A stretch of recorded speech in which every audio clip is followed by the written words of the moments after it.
So all of this sounds fairly positive in terms of fairly benign inflation, economic growth, but what could go wrong? This is actually my favorite picture here. And with respect to the intermediate and longer term, I think there is a very big issue.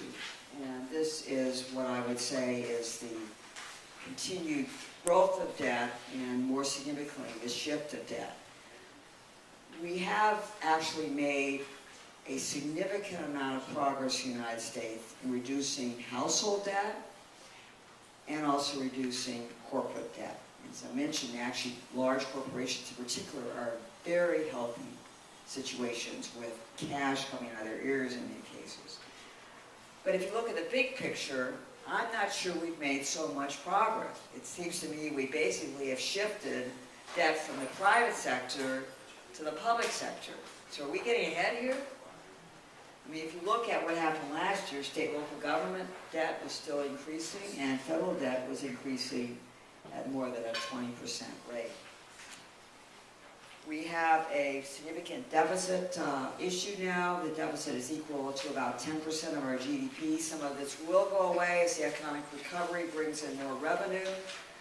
But even under fairly benign assumptions about economic growth and federal spending, the Obama administration is forecasting a $24 trillion debt in just 10 years. And I think that the implication of that growth of debt is not necessarily a recession in the next 5 years, certainly not a recession in the near term, but it does mean, I think, higher interest rates, a weaker value of the dollar, or both, and the implication, a slower growth of our potential economy's trend. Now, what could go wrong in the short term? We've taken the airport security codes here, colored yellow and orange. And in terms of the yellow zone, 10 to 20% probabilities, China having a major boom-bust scenario where it does it on the upside and overdoes it on the downside. Or oil prices, we clearly know that there are weather issues. We have the BP explosion, we have the possibility of hurricanes this summer.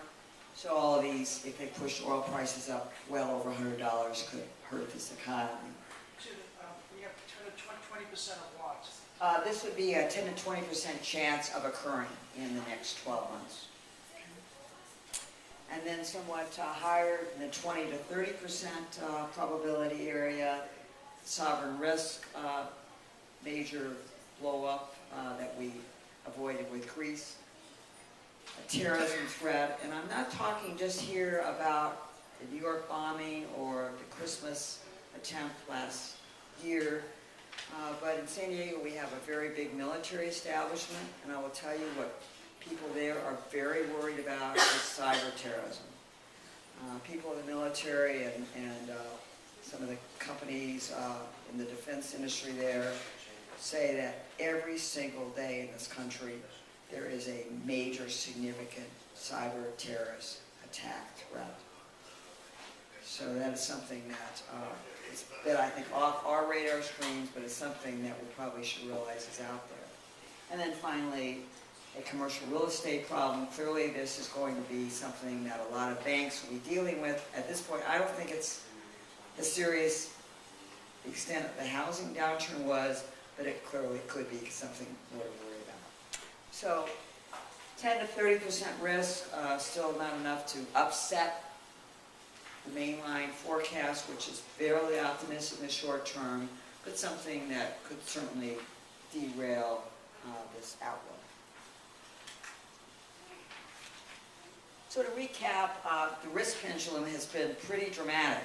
Last year we saw the risk pendulum swing back to a lot more optimism as we ended 2009. This year you saw a junk bond issuance pick up dramatically. People moved into equities. And then in the last week, all of a sudden, we had the risk pendulum swing dramatically back. Everybody went to gold and treasuries. So So this is going to be swinging back and forth, I think, for a while until we find some kind of semblance of normalcy. The global economy seems to have dodged the latest bullet and seems to be on a track of at least moderate but very uneven growth across the world. The U.S. recovery, I think, is continuing, although it's certainly facing some headwinds. And interest rates, I believe, will be moving higher at some point, although equity prices also have some upside. Fourth topic, there's a lot of talk about this new economy, the new reality. So I thought I might make a few comments on what seems to be new, what's not new, and what's still sort of questionable. Where I think there definitely is some real change is in a couple of areas.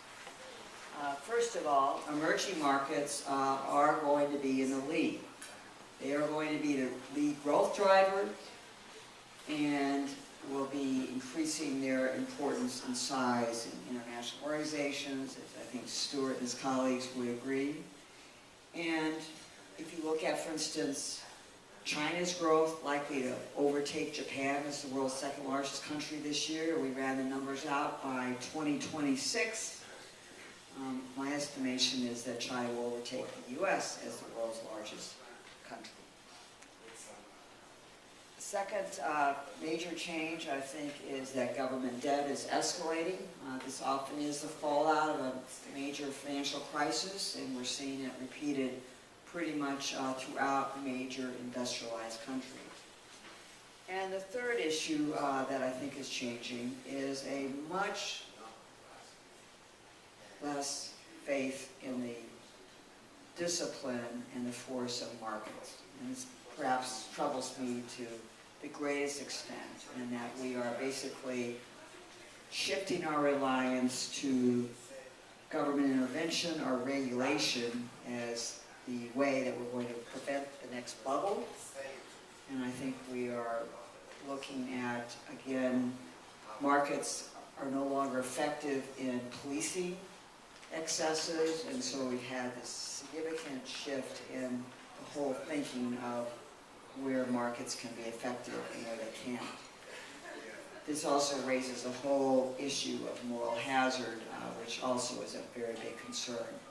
But this less faith in the marketplace also seems to be surfacing in other areas. I mean, if you think about it, a year ago, we were looking at the cap and trade system, and there's a lot of enthusiasm about that. That is now like totally died. It's totally died. So I think, in general, the public now no longer believes in markets. The government no longer really believes in markets. And so I think, again, for business economists, this is a very troubling change, but a very significant change in what seems to be taking place in our overall view.